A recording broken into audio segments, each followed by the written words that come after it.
Though we need to talk to Missouri State Senator Bob Onder, who's joining us right now from Jefferson City. Senator, how are you? I'm doing great, Mark. It's a great day. It is. Thank you for your flexibility and giving us some time today. I appreciate it. Oh, no problem. Thank you. Yeah. So what happened today on the Senate floor? You passed a version of Right to Work 21-12. What did it contain? So Right to Work basically guarantees that workers cannot be fired from their job for their refusal to join or pay dues money to the equivalent to union dues to a union. It's a workers' rights bill, and Right to Work has the potential to create jobs, bring economic opportunity to Missouri.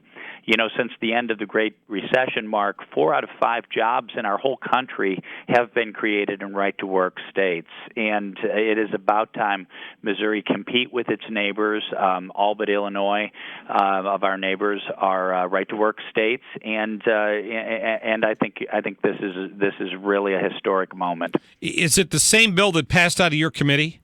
Yes, it is. Pretty close. Pretty close. There were a couple of technical issues and a little bit of change in language, but basically it was the same bill we passed out of my committee last week. Okay. So my question then is, according to press reports today, there's a slight difference between the bill that came out of the Senate and the one that was passed in the House, including language to the effect that the law wouldn't impact a currently negotiated deal between a union and an employer until that current deal expires. Is that correct? Well, that is true, yes. The so-called grandfather clause is present in the Senate version of the bill.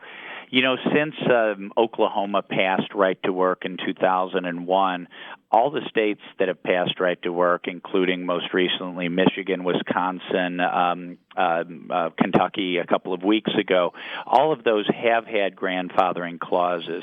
Now, I don't think grandfather clauses are ideal, but Article 1, Section 13 of the Missouri Constitution is a provision that prohibits interfering with contracts. And now I think a good argument could be made that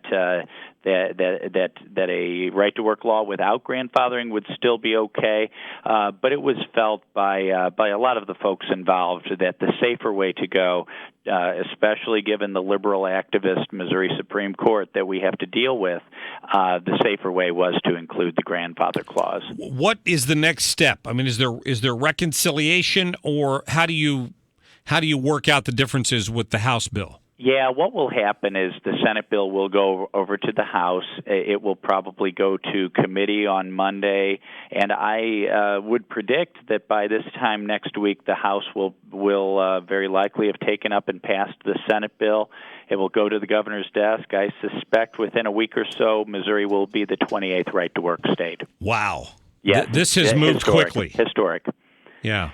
You know, Mark, in 1978, this tells you how old I am. Almost 40 years ago, I was a high school student, and I knocked on doors, distributed literature to try to make Missouri a right-to-work state back then. You know, Missouri, had we done it back then, just think of the tens of thousands more jobs we would have in Missouri today. So better late than never. I'm just really excited about this historic moment. You know, I know that you know these statistics. I had a caller earlier who called in and claimed that Missouri was near in the top third of states when it came to bringing new businesses in. That was not my impression. Yeah. I don't know where that number comes from. I will tell you, if you just look at Federal Labor Bureau statistics, Missouri over the past 15 years has rated around 47th in the country in economic growth, 47th in job growth. And comparing ourselves to our neighboring states, we and our other fellow non-right-to-work states over the last decade have grown at about 3%. The right-to-work states surrounding us have grown at 15%. So this is really a difference between prosperity and stagnation. Governor Greitens talked about doing things different. It's time that Missourians voted for a change on November 8th. We are following through on our promise. Very good. What are the other big issues you're working on right now? I know that this was maybe the capstone of it, but there's some other things you guys are working through the Senate. Yeah, a number of things. Right now in the Transportation Committee, we have my Transportation Network Company bill that would fully bring Uber and Lyft to Missouri. Right now, there are some forces that would like to keep competition out of our state, but this is a high tech service that people want. It provides a superior product at a better cost, and I'm confident we'll be able to get the Transportation Network Company, the Uber bill, as some people call it, through the General Assembly this year. Yeah, good. Very smart of them to offer free rides to everybody the night of the inauguration. They did, yeah. On the inauguration day, Uber gave 1,000 free rides, and I was the recipient of one of those free rides, but I filed the bill long before receiving the ride, and tipped my driver pretty well too. So this is, and really, I think in terms of the safety, being able to see your driver's picture ahead of time, see his car, see his license plate. Not only you can track the ride online, but a friend or neighbor or spouse can track your ride online. When you get into a taxi, only you and the taxi driver knows what happens after that. So not to bash taxis, but they're the ones who are trying to keep the competition out of their sandbox. So we got some work to do on that, and we have other things to make Missouri more business friendly and more conducive to job creation. Certainly regulatory reform, tort reform. We talked in the past about Governor Greitens' moratorium on new regulations. Mm-hmm. It's a new day in Missouri, Mark, and I'm just excited to be part of it.